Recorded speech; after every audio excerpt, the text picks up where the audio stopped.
Live from New York City, it's the Dream Shakers podcast. I'm your host, Stefan Odom, here with my co host. George Nunez.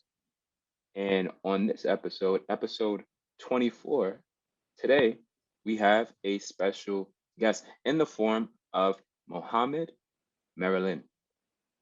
Mohamad is a University of Florida alum where he obtained his bachelor's in computer systems networking and engineering, an MLT CP 16 alum, and a current solutions architect at Credit Suisse, occupying a full-time role at the bank for roughly the past 3 years after interning at Suisse in 2016 and 2017.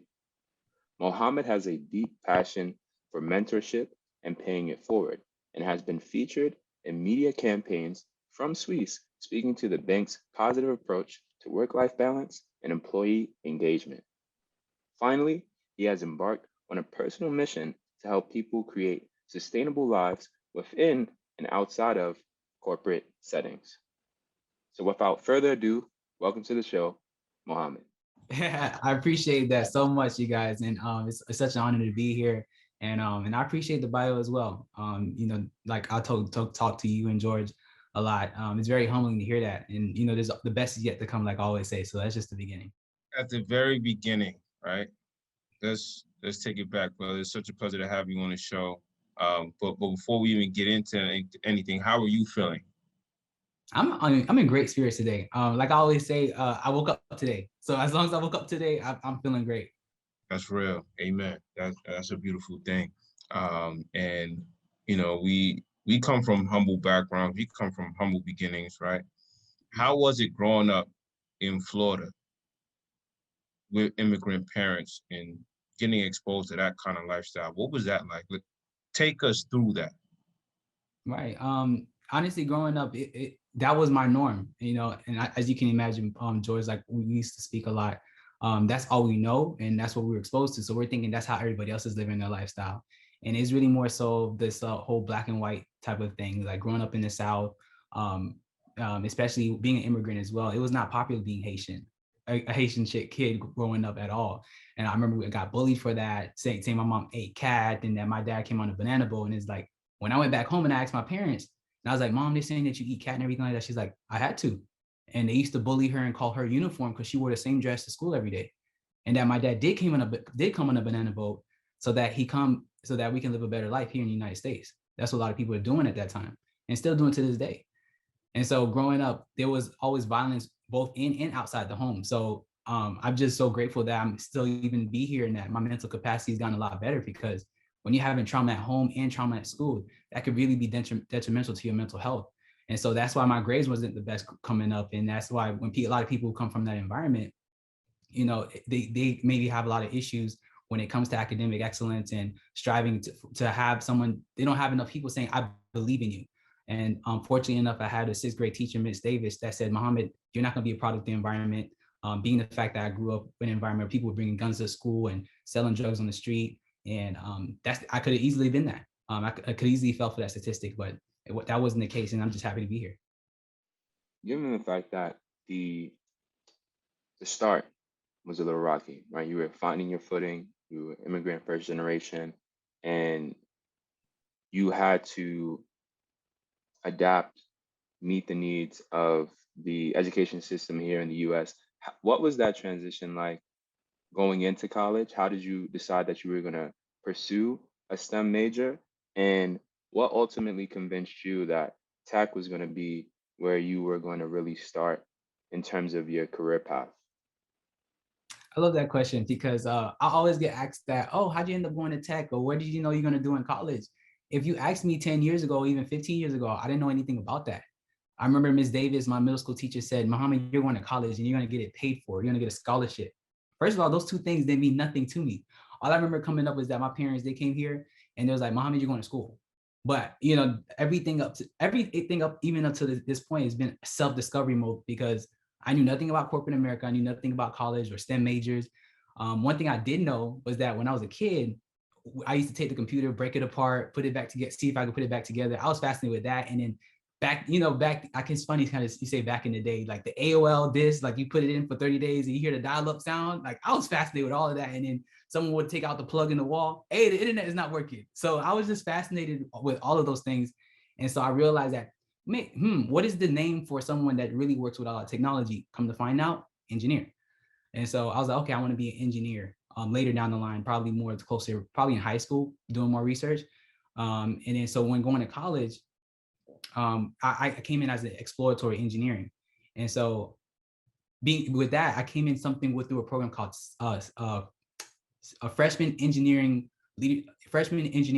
organization. It was like a summer program. I'm starting to forget the names now. It was like a summer program for engineering students coming in to prepare you for that. I believe it was called STEP. Oh, EFTP, Engineering Freshman Transition Group. That's what it was called, to help people assimilate from high school to college who want to go into the tech engineering world. And so being that the first organization I got affiliated with was National Society of Black Engineers, that was my first introduction to a professional society that really added so much value to my life and really helped shape my experience, especially for minorities being in STEM. That's something that is a number that still continually people are working on to bring those numbers up as far as the corporate environment. I'll definitely say NSBE really helped me excel when it comes to that space. But overall, here's the funny caveat with that. I did not graduate from the engineering school. I graduated with a telecommunications degree with a concentration in engineering. So I basically worked smart and not necessarily had to work so hard to get this degree, but still reap the benefits of an engineering degree. So I still ended up in the tech space, being the fact that I didn't still graduate with an official engineering degree. And I actually was very self-conscious and be quite transparent. I was actually embarrassed that I was end up leading a engineering organization, not having technically an engineering degree. So that's basically my, a summary of the journey in tech. That was a great summary and breakdown. And let's transition into this org that you're a part of, MLT. And not only are you a part of it, Steph and I is a part of it as well. Like that's how all three of us met, through this gathering or function one night, in an Uber. I think it was probably an Uber XL. Right. But talk about, how did you hear about MLT originally, and what was the level of impact you believe the organization had on your overall career?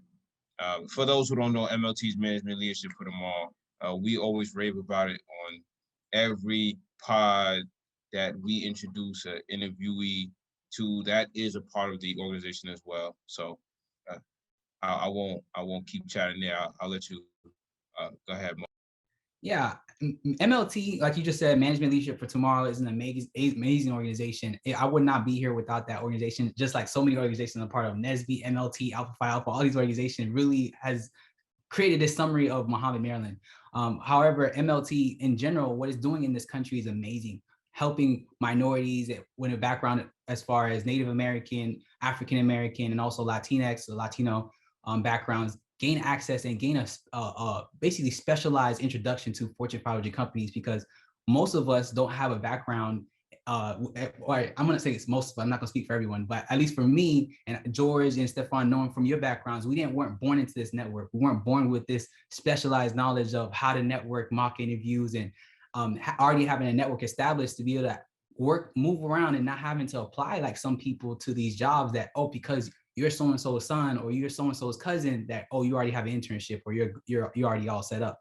So MLT basically provides us those privileges. They give us this access to knowledge to be able to excel in these spaces. And that's what MLT did for me. I knew nothing about Credit Suisse. I knew nothing about engineers able to work in financial services, and come to find out they are, and they have so many roles out there. And there's still many roles that's being built out that no one knows about, but because of MLT getting access to these corporate Fortune 500 companies and these business schools, they're providing these opportunities to students like us who had these type of backgrounds, and we're able to close that wealth gap and gain access to that knowledge and resources. The interactions you had with MLT provided you with a certain level of insight. The guidance that you gained from that org really allowed you to frame your career, and you have continuously preached mentorship and how it changed your life. Can you explain further what those impacts have been with some of those organizations that you just mentioned, your NSBs, your Alpha Phi Alphas. How has that allowed you to really excel and pay it forward? Yeah, 1,000%. Like I always talk about with mentorship, when it really helps you get to the door. And like I always say, it's up to you to get through the door. And so without mentorship, like I always say, I would not be here. It really took a village, and that's what we need to keep paying it forward. Like, we're all successful. We're doing a lot of great things in the community. We're doing great things in corporate. We need to pass that down, that knowledge, and be our own version of MLT, right? MLT is nothing without the people, right? And so we have to keep passing on that knowledge. And something I love to say, it's a Chinese proverb, right? A candle, a candle doesn't lose any light. It only more light when it passes it on, right? So that's the Chinese proverb. I love that saying. And so that's what I love that saying. Just be the light. Just continue to be light. And that's what mentorship is all about, passing on that light to others and creating more light in this world. And so that's what I love. And that's what it did for me. And when it comes to mentorship, it's just like it's always about transfer knowledge, sharing that with others. And it's not this scarcity mindset. I really do. True mentorship is abundance thinking. There's really no competition there. You don't lose. You really don't. You only gain, because when you win, Stefan, with George, when you win, Stefan, I win. We all win as a collective. As a community, we rise up. And mind you, it has way more. This has a lot of bigger domino effects than just, oh, I'm just sharing information to you. If we raise a community, we have a higher standard of living. We treat the environment better. I was just reading more about this, that it helps create sustainability in our world, because we're going to treat the world better. We're going to eat better. We're going to treat the water better. All these different things. Because one thing is that without mentorship, that only is not, there's not enough transfer of love. There's not enough transfer of that human nature, that humankind, treating people right. And so it took a village. Alpha Phi Alpha helped me create a standard for my life. Excellence is the standard, not the goal. I preach that all the time. No excuses, just results. Those so many things I've learned from that organization, NSB, MLT. And it was people that came before me that went through these organizations that passed on that knowledge so that I can rise up and create a better standard of living for myself and a higher standard of thinking. Because that's what really mentorship is about, giving you a higher level standard of thinking, because that's what accountability is about. It's not really a way of doing, it's a way of thinking. Wow, that is a lot to take in and digest, and it's all good because Steph and I relate in that mentorship helped us navigate through our lives and choose certain careers within our career path. Could you explain to the audience what is it that a solutions architect does, and why is the role so critical? How did Mo realize that solution architect was the right path for you? Yeah, and so to even provide more insight about that role in itself. So on paper, I'm actually an application developer. So I'm a developer on the job. And so my manager was like, so Mohamad, because I was part of a rotational program. And he's like, so Mohamad, you did application developer for a year. How'd you like that? And what do you see the vision for your career? I said, I want to be a solution architect. And to kind of put it in a metaphor is, I want to be a Swiss Army knife. I want to be very versatile, because a lot of times we can be very siloed in our thinking and working on these projects, and we work on that project and think of nothing else. I want to know, for more of a systematic, intelligent type of viewpoint, how does what I'm working on impacting all the different other applications, projects, people? How is this team impacting what I'm doing, and how does it impact the business? So in short, solutions architect is just for me specifically, is breeding trading solutions to the different areas of business within Latin America, could be in Turkey, for Moscow, London, and New York trading desks. So that's really what it is in a shortened story, just providing those solutions to the business and adding value to those different areas where I can. So you mentioned app development before. Is this just a natural extension of that? It's definitely more an expansion of that role, because I still do a lot of development work, technical work. So working with databases, looking at the code, seeing what issues are there, and working a lot with developers, and basically being more of a higher level type of liaison between the business and the development work. So it's really providing the implementation and delivery of the product that is needed for the traders. Got it. Makes all the sense in the world. And building off of that question, what are some of the unique opportunities and pressures of developing software within a large financial institution like Suisse? Yeah, that's actually very interesting because when you come to think, I didn't really, so coming in, just want to be very transparent. I had a big issue with imposter syndrome. I thought Credit Suisse was going to figure me out and fire me because I didn't belong. And that's why you need, there you go, that word mentorship again. You need the mentorship there to say, hey, Mohamad, Stefan, George, you belong. And that's what helped create more of that confidence within the workplace. So you have pressure in itself just from that. When you come into the workplace and you just don't know if you're capable, it's confident and you really more than capable of doing the job. It's just that we doubt ourselves so much and that hurts our competency from that doubt. So when we have people believing in us saying, hey, you can do it, that actually increases our competency and the productivity in our job. So that's one of the pressures. So another thing is just lack of knowledge. Sometimes coming in, we think when we went to school and we got these degrees that we think we're supposed to know everything and come in with all these tools and skill sets to actually do the job. But come to find out, and this is just me, maybe I'm wrong, you don't need to know everything.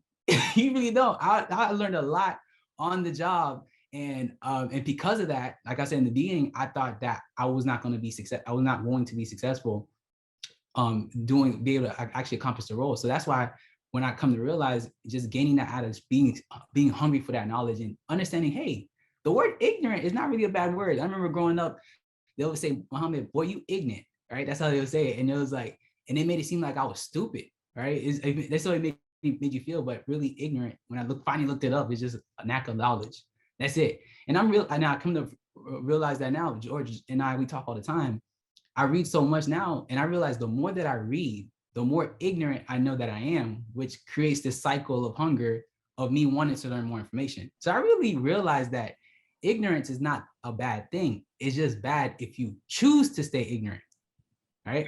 As I usually say, Mo, I consider that to be two sides, right? Two sides of the coin of ignorance. It's the ignorance of not knowing, right? And it's the ignorance of knowing that you're ignorant, but not willing to seek the knowledge. Right. 100,000%. And I think we was just masterminding one time and we was building on that. And I was saying, look, ignorance on fire is way better than knowledge on ice, period. And that's literally what I did when I came. I just came guns blazing. I said I was hungry, just kept soaking up knowledge. And once again, if I chose to stay ignorant, that's when, yeah, I'm going to get fired. But obviously, like I said, I think for anybody, imposter syndrome, I think for anyone, you will have that coming in. That's a challenge. And then do you believe that you're fully confident to actually accomplish the job? There were pressures of that. And in working for a massive financial institution such as Credit Suisse is global. And the type of work that we're impacting trading flow, execution, and most trading is done electronically. So if the trade is failing, that's money that's potentially being lost. So you have that factor as well. And handling risk and working with compliance and making sure you can't say too much when you're speaking to people on different platforms about their business, so you don't get fined by the SEC. So you got all this thing going around in the background in your head when you're doing work for them. So cool. We talked about your role. We talked about where you work. Let's get a little deeper. What got you interested in financial services or quote unquote banking?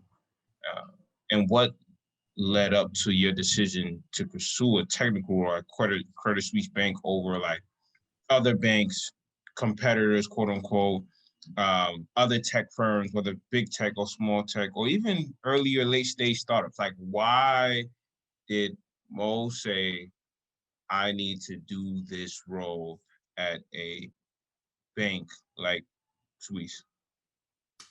So another funny story about that.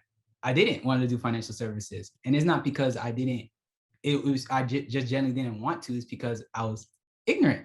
There goes that word again, ignorant. I didn't know that my background can actually go and add value to the financial services industry. So here's the thing. There's a guy named Jerome. I was at an MLT seminar. I was in line for Facebook. I was going to Pandora, Google, because having a technical background with that engineering aspect, I was like, okay, you major in engineering, I'm gonna go work for a tech startup or work for a large tech institution. And so I was in line for Facebook, and there's a guy named Jerome. He walked up to me and he said, hey, are you interested in financial services? Now, mind you, I come from a background where don't have any family from any type of major corporate finance for 500 background or anything like that. I'm not going to say no to an opportunity, right? So I just wanted, like I said, even to this day, I'm always on self-discovery mode. So I said, yeah, I'm open to the opportunity. And we had some interviews, we had some calls, and then they flew me out to a super day in New York City. That was, mind you, that was the first time I went to New York City. I've never saw that place before ever. I saw the Daily Bugle on Spider-Man.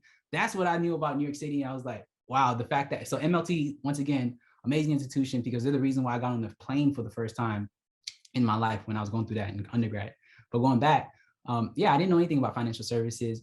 And because of that exposure from the internship experience, I was like, okay, I like the culture. And that's probably the biggest thing for me when it comes to working with any type of organization. What is the culture like? Because yes, Credit Suisse is just a name. Like I said with MLT, it's just a name, but it's the people that make up the organization. So I realized they had a great culture, and I don't know if it's because it's Swiss or if that's the Swiss culture, but it's just a great energy. Managing directors, executive team, they didn't give off this vibe that, oh, I'm better than you because I have a higher title, and they just wanted to share that information. They genuinely wanted to help.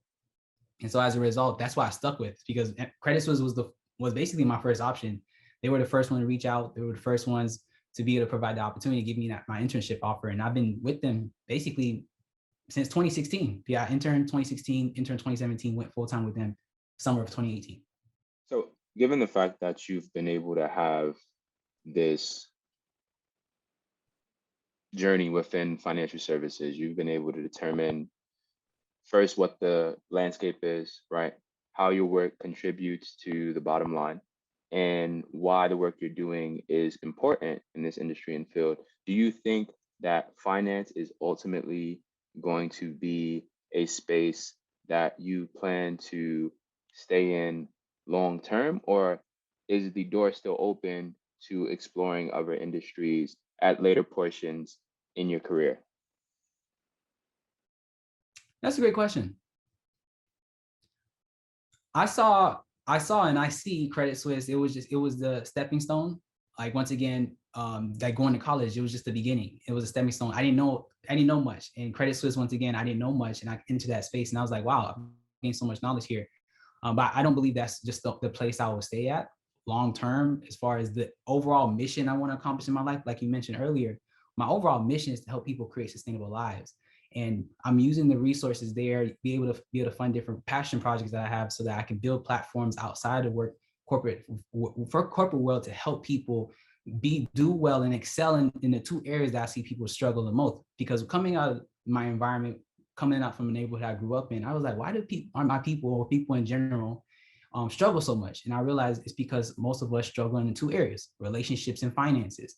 And I was like, wow, okay, what is a vehicle? What are tools I can utilize to help people excel in this? And I realized there's different passion projects that I use, different organizations that I'm a part of, that I can help do that within philanthropy, within more of a human development aspect, that I can help people excel in these areas. So I just see Credit Suisse. Here's the cool part, right? That's why I tell people to focus on your mission than just your occupation, because you can fulfill your mission in many different avenues. So what is one of the things I do that I want to provide people access to? Same thing what MLT did for me. I want to be able to provide that access. So that's why I love being open book. I want to provide that transparency and share my experience with people outside of Credit Suisse who want to be able to enter that financial space. They can. So, and be able to increase the number of Black talent and minorities or Black and brown skin to come into that environment. That's another way I can execute my mission as well, because what they can do, because they have access to more capital, they can go out and develop assets and be able to donate more back in the community, bring some of that money back to where we came from. That's helping create that sustainability. So, right. So there's so many different ways I can execute my mission. My job is one way, and the other organizations and groups I'm tied to outside of work as well, those are other ways I do that. I don't want this to slip my mind. And I don't want us to not fully go through this on the podcast today, because I think it's important and it's very vital. You touched on imposter syndrome. That is something that a lot of us go through in our corporate journeys, right? Right. For whatever reason, either we see people that are intelligent, or we think they have things going on, or it's all going well for them without any issues. Talk about that, or the importance of mental health, Black mental health, not only within tech or in the corporate spaces, and how you had to maneuver through that journey and actually overcome self-doubt. Yeah. And when it comes to imposter syndrome, I don't even only believe that's a corporate thing. I believe that's just any type of organization or relationship type of aspect. Because when you think about it, I mean, just from my personal experience, like I said, I may be wrong. I believe imposter syndrome just comes from comparison. We're just looking at different people. We have these stories that we make up in our minds, and that's what the brain does. It doesn't like it doesn't like uncertainty. So as a result, it fills that gap with the stories, basically heuristics, assumptions, just to fill up that gap.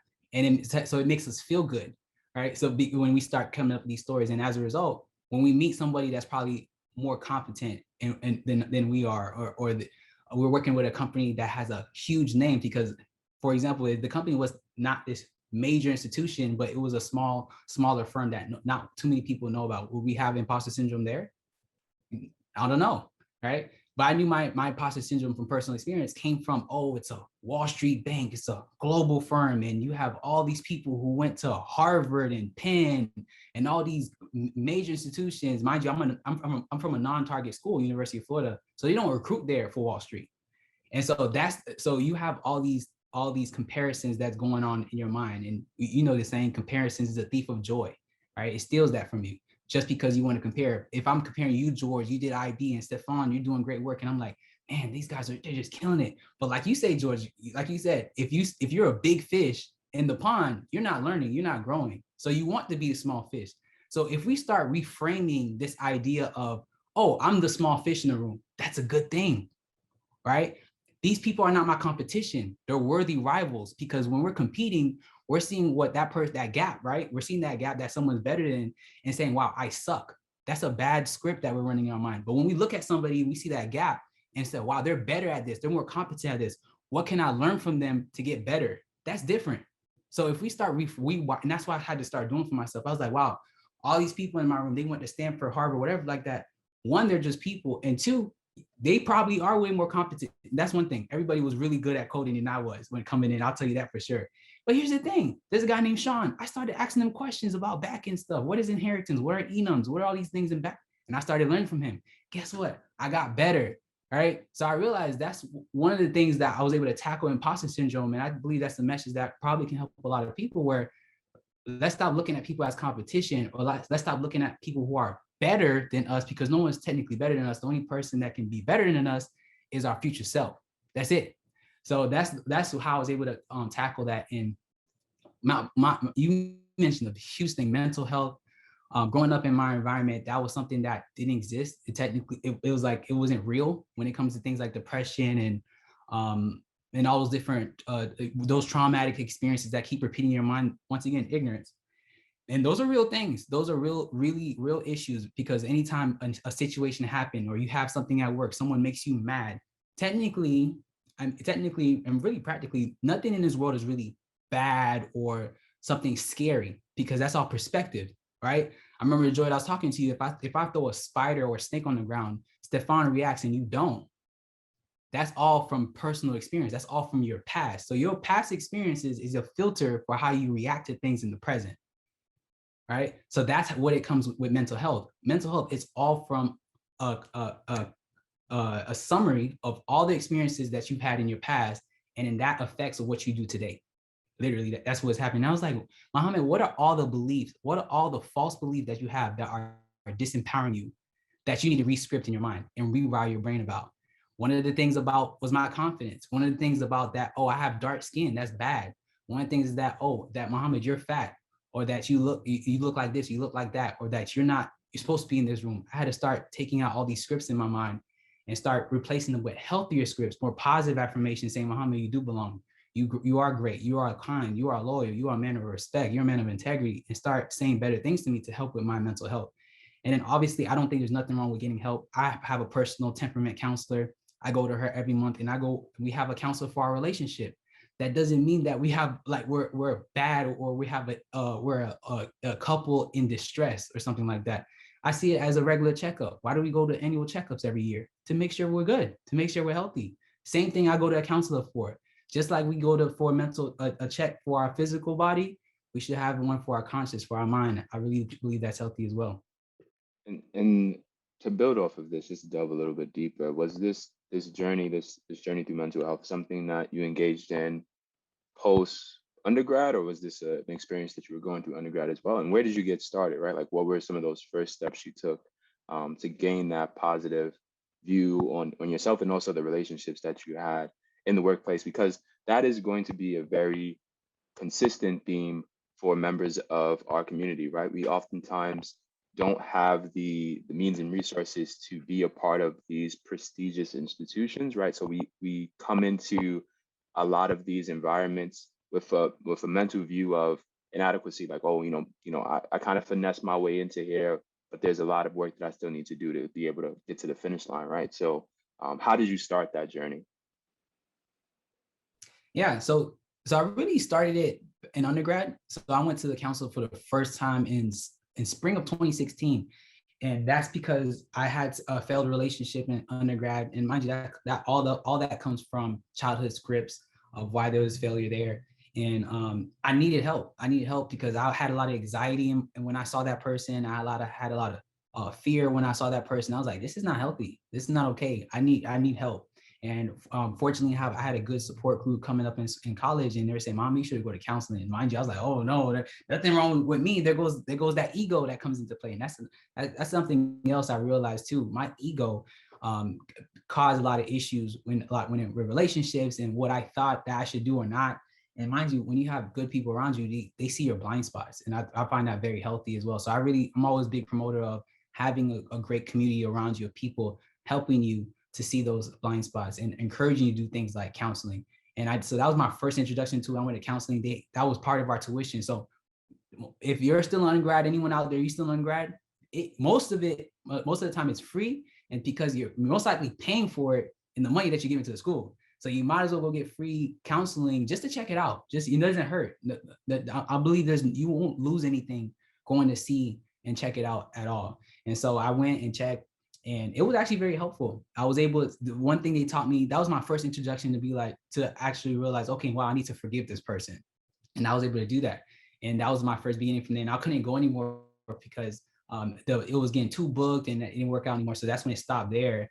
And it picked back up again 2019. So 2 years ago, I picked back up counseling. I've been consistent ever since. And it's been transformational.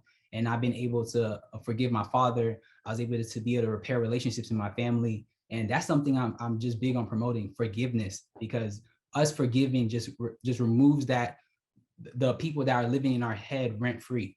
And that is really powerful for us to start that journey of forgiveness. First thing, forgiving ourselves, because there's a lot of things we let people do to us, take advantage of us, or not having proper boundaries that we weren't taught. And so we have to forgive ourselves first, and then forgive the people that we were in relationships that hurt us, and forgive our parents for whatever they've done growing up or what they didn't do growing up. And then forgive everybody else. All of these things are powerful to help us move forward in our life when it comes to that journey.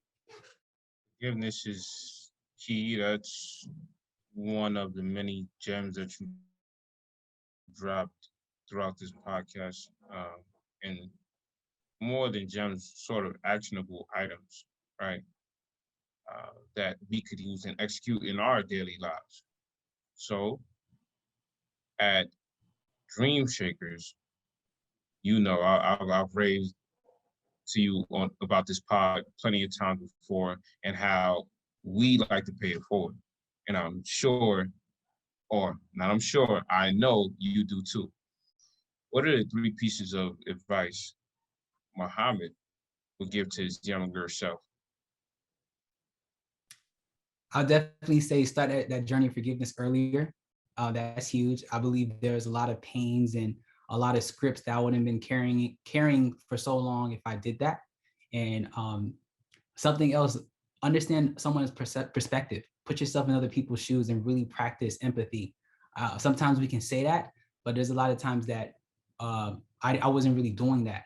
Right? When we're speaking to people, we're already forming the next response in our head because we want to be right so bad. But it's like, what matters more, us being right or us coming to having integration, coming up with a better solution that works out for best of us and everybody around us? All right. So I believe that's a perspective of us, a better perspective as well. So yeah, forgiveness, seeking to understand and to be understood, right? And I believe something else, start knowing, being comfortable with ignorance. I think that's something is big as well, being okay with ignorance, because we had that script so much growing up saying, oh boy, you ignorant, or you're ignorant, and it's just like, it made it seem like it was so bad that it gave ignorance a negative connotation, when really ignorance is just really a neutral word. It's just everything at the end of the day is a choice. And I remember was talking about that the other day, George. He's like, at the end of the day, everything's a choice. You can choose to be happy, you can choose to be mad, you can choose to react, you can choose to respond. So at the end of the day, our quality of life is a summary of the decisions that we make every single day. That's it. So so I think the biggest things, what, like I said, is forgiveness. That has been massive impact on my life. Seeking to understand and to be understood. And then lastly, be okay with ignorance. Just choose not to stay there, and you'll be all right. Well, those are all the questions that we have for you today, Mohammed. This was a phenomenal interview. You provided an immense amount of insight in regards to actions individuals can take to really bring about some positive outcomes in their lives. So we appreciate you dropping by. We appreciate you providing feedback, your perspective, and we look forward to having you back on the show at some point in the future to update us on how things have progressed, what you're up to, and also how you've continued to impact the world. So thank you. Thank you for taking the time, King. We truly appreciate it. I mean, we love the interview. I'm sure the people will love it out there as well. And I'll let you know the feedback. But thank you again for taking your time. I'm just happy to be here. Thank you for having me.